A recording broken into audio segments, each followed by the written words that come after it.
السلام علیکم ورحمۃ اللہ وبرکاتہ نحمده ونصلی علی رسولہ الکریم اما بعد۔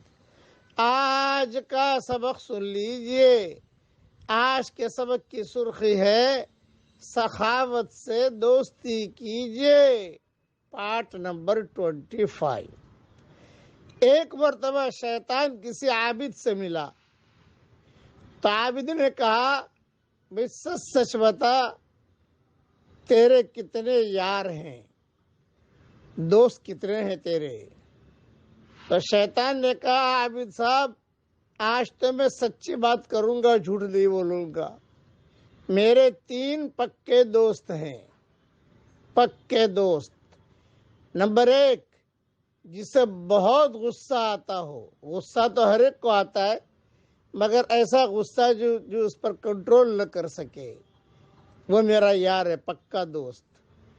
نمبر 2، شراب پینے والا، نشہ کرنے والا، وہ نشے میں ہر گناہ کر لیتا ہے، وہ میرا پکا یار ہے۔ نمبر 3، بخیل، سخاوت نہ کرنے والا، مال بچا کے رکھنے والا، یہ میرا پکا یار ہے۔ اور اگر اتفاق سے یہ تینوں کسی ایک آدمی میں جمع ہو جائے کہ سخاوت بھی نہیں کرتا اور غصہ بھی بہت آتا ہے اور نشہ بھی کرتا ہے، تو میں مرید بن جاتا ہوں، اس کو پیر بنا لیتا ہوں۔ وہ میرا پیر ہے، میرا پیر۔ اس لیے سخاوت کرنے سے میں روکتا ہوں لوگوں کو، بخل پر ڈالتا ہوں۔ سخاوت کرے گا تو سخی اللہ کا دوست ہوتا ہے، اور جب اللہ کا دوست ہوا تو یہ اللہ کے قریب تک پہنچ جاتا ہے، اور بخیل جو ہوتا ہے وہ اللہ کا دشمن ہوتا ہے۔ اس لیے میں چاہتا ہوں کہ آدمی سخاوت نہ کرے۔ اس لیے یاد رکھنا، شیطان جو ہے یہ سخاوت سے روکتا ہے۔ الشیطان یعدکم الفقر ویأمرکم بالفحشاء واللہ یعدکم مغفرۃ منہ وفضلا۔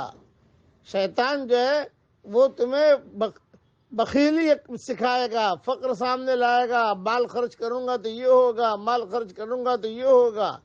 اس لیے سخاوت کیجئے، بخیلی سے اپنے آپ کو بچائیے، سخاوت کیجئے۔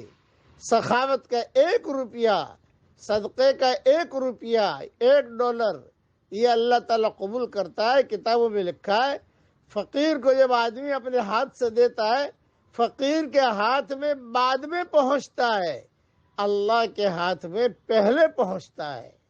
اس لیے سخاوت سے دوستی کیجئے۔ اب پڑھیے میرے ساتھ، سبحان الملک القدوس، سبحان الملک القدوس، سبحان الملک القدوس۔ اللہ تعالیٰ کی جملہ بہت پسند ہے۔ اللہ تعالیٰ ہم سب کو سخاوت کرنے کے توفیق عطا فرمائے، آمین۔ وآخر دعوانا ان الحمدللہ رب العالمین۔